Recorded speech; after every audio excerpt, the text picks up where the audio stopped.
আসসালামু আলাইকুম প্রিয় দর্শক, সকলকে স্বাগত জানাই অভিবাসী আপডেটের নতুন ভিডিওতে। যারা এই ভিডিওতে যুক্ত হয়েছেন বিভিন্ন দেশ থেকে, আপনি এই ভিডিওটি দেখছেন ইউটিউব, ফেসবুক দুই প্ল্যাটফর্ম থেকে। আমরা প্রতিদিনই আপনাদেরকে এই গুরুত্বপূর্ণ তথ্য ইনফরমেশন দিয়ে সহযোগিতা করে থাকি।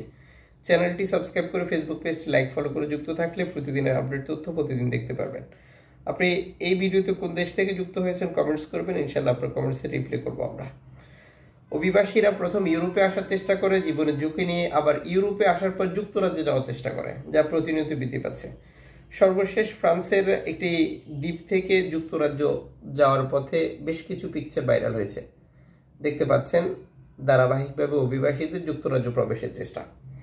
বর্তমান সময় যুক্তরাজ্য সরকার কঠোর অবস্থান নিয়েছে অভিবাসী বিরোধী আইন নিয়ে, অভিবাসীদের ভবিষ্যতে যুক্তরাজ্যে থাকা নিয়ে, সুযোগ সুবিধার ব্যাপার নিয়ে, এছাড়া সব খাতে কঠোর অবস্থান নিচ্ছে। যার মূল কারণ হচ্ছে তারা আর অতিরিক্ত মানুষকে যুক্তরাজ্যে থাকতে দিতে চান না বা প্রবেশ করতে দিতে চান না। কিন্তু তাদের এই কঠোর নিয়ম বা কঠিন সিদ্ধান্ত কি অভিবাসী প্রবেশে বন্ধ করতে পারবে? আপনার মতামত কমেন্টস করুন। আলহামদুলিল্লাহ, লিবিয়া থেকে রেকর্ড সংখ্যক শরণার্থী গত কয়েকদিন ইতালিতে প্রবেশ করার পর আবারও অভিবাসী গেম বৃদ্ধি পাওয়ার সম্ভাবনা তৈরি হয়েছে। কেন? যার কারণ হচ্ছে এরই মধ্যে এনজিও সংস্থাগুলো শরণার্থী ইতালিতে নামিয়ে দিয়ে আবারও ভূমধ্যসাগরে আসার পথে রয়েছে।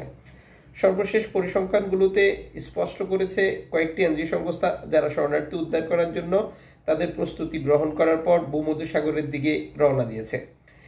এই পরিসংখ্যানে যুক্ত হয়েছে ওশান বাইকিংস, যুক্ত হয়েছে হিউম্যানিটি ওয়ান, যুক্ত হয়েছে শিয়াপ্রাঙ্ক, যারা এর আগে লিবিয়া থেকে আসা বিপদগ্রস্ত অভিবাসীদেরকে ইতালিতে নামিয়ে দিয়েছিল, যারা নিরাপদে এদেরকে হস্তান্তর করেছে। একই সাথে আরও যুক্ত হয়েছে অ্যারোরা, যুক্ত হয়েছে টোটারমাল, যুক্ত হয়েছে নাদির, যারা ভূমধ্যসাগর থেকে শরণার্থী উদ্ধারের কাজ করবে। আলহামদুলিল্লাহ, এটা নিঃসন্দেহে ঠিক এই মুহূর্তে যখন আমরা ভিডিওটি তৈরি করছি তখনকার জন্য বিশাল একটি খবর।